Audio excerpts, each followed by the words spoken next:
Salut et bienvenue à cet épisode où je te propose de poser 2 questions pour finir l'année en beauté, retrouver ton focus et pouvoir arrêter de t'éparpiller, finir tes projets et garder assez d'énergie, de temps, d'espace mental pour que tout se fasse avec douceur. Donc, je t'invite à écouter cet épisode pour déterminer précisément, rapidement et efficacement la ligne directrice qui va te permettre de fixer tes priorités. Parce que les priorités, c'est ce qui va t'empêcher de t'éparpiller et qui va faire en sorte que tu vas pouvoir terminer ce que tu as à faire, que tu vas avoir un sentiment de satisfaction par rapport à tout ça.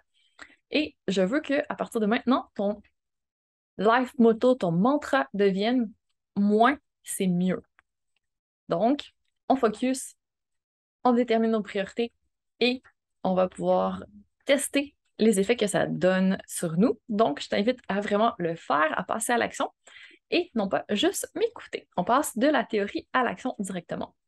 Donc, si tu es prête, on va aller droit au but et on va prendre un papier, notre téléphone, notre ordinateur, peu importe où on veut noter, mais on a besoin de 10 minutes de temps devant nous, de quoi noter, un petit peu de focus, un endroit calme où se poser, où on ne sera pas dérangé, où on se sent bien, avec de quoi manger, boire, la musique, des chandelles, tout ce qu'on a besoin pour se sentir bien.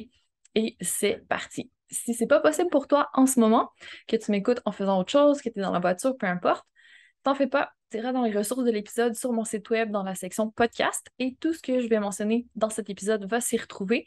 Et je te mettrai aussi une petite feuille d'exercice, un cahier qui va te permettre de pouvoir faire les exercices, ben, de répondre aux 2 questions en fait que je vais te dire aujourd'hui.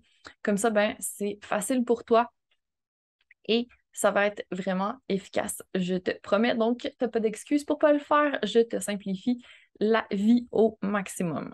Du moins, j'essaye. Donc, que tu le fasses maintenant ou pas, je te donne les 2 questions. Puis après ça, je fais un petit peu de travail pour ton mental, pour t'enlever les résistances peut-être si tu trouves que les questions sont un peu tricky, que tu ne sais pas trop quoi répondre. Ben, je vais te donner des pistes pour pouvoir surmonter cette impression qui pourrait te bloquer.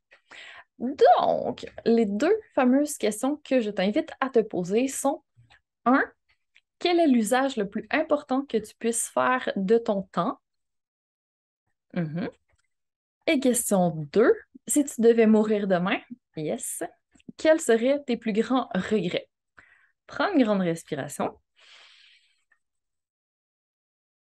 On va décortiquer un petit peu tout ça pour te permettre d'avancer et calmer ton mental. Alors, la première question va vraiment te permettre de déterminer ce qui te tient à cœur pour pouvoir fixer tes priorités en conséquence. Donc, quel est l'usage le plus optimal que tu préfères de ton temps? Ça implique que c'est assez important pour toi pour que ce soit, que tu aies l'impression d'avancer en le faisant et ça va devenir une priorité pour toi. Des priorités, tu ne devrais pas en avoir des millions. Sinon, bonjour l'éparpillement. Et là, on veut rester focus. Donc, je vais te demander d'avoir maximum 5 priorités. Et c'est beaucoup 5. Si tu en veux moins que ça, il n'y a pas de problème. Tu peux rester encore plus focus. Ensuite, si tu veux pousser l'exercice un poil plus loin, tu peux aussi te demander quel n'est pas un bon usage de ton temps. Donc, à ce moment-là, on va faire un petit ménage dans notre to-do list. On va libérer du temps, de l'énergie et de la charge mentale en enlevant de notre champ tout ce qui n'est pas utile pour vraiment garder toutes nos ressources pour nos priorités. Si tu veux aller un peu plus loin à ce sujet, j'ai l'expérience gratuite Transforme ta to-do list qui peut te supporter. Donc, je vais te mettre le lien dans les ressources pour que tu puisses aller vers cette expérience pour poursuivre le travail. Si tu veux faire la deuxième étape de la question 1, non seulement déterminer tes priorités, mais aussi déterminer ce qui n'est pas une priorité et carrément l'enlever. Et ensuite, la deuxième question, elle peut avoir l'air un petit peu extrême de prime abord, mais sache que la réponse qui va sortir, ou peut-être les réponses, vont être significatives parce que ça va être l'objectif prioritaire que tu devrais te fixer pour la fin de l'année.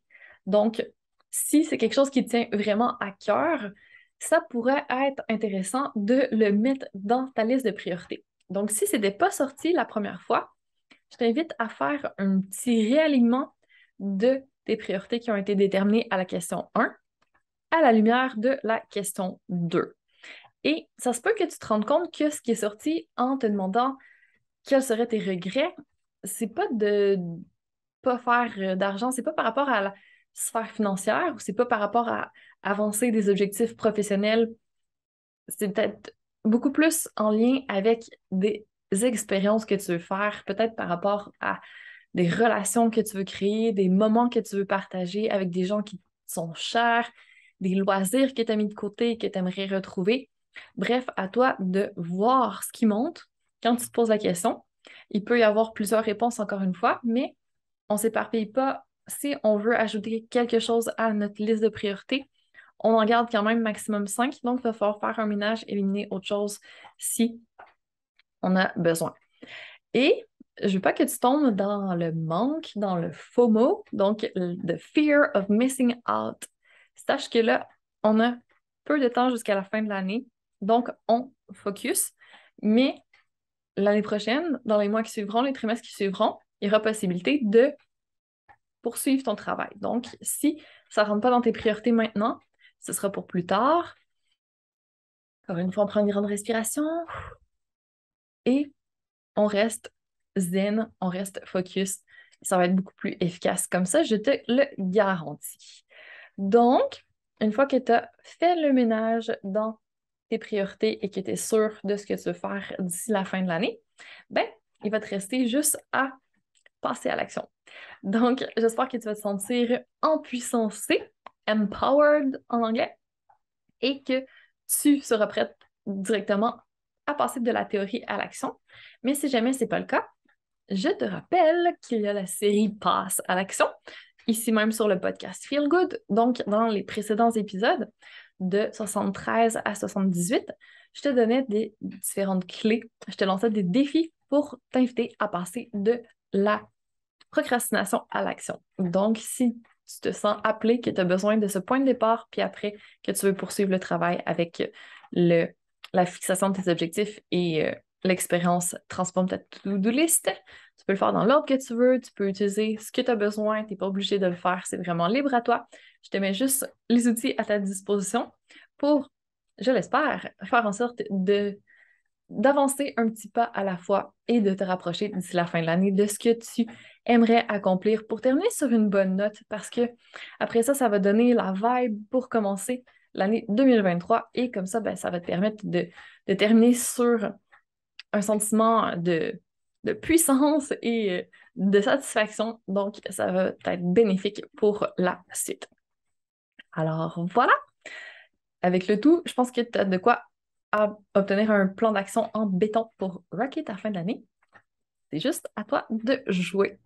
Alors, si tu as des questions, si tu as besoin d'aide, si tu as des commentaires, si tu relèves le défi, fais-moi signe, ça va me faire plaisir d'en parler avec toi. Et pour l'instant, je te souhaite une bonne suite de journée et je te dis à bientôt pour encore plus de Feel Good.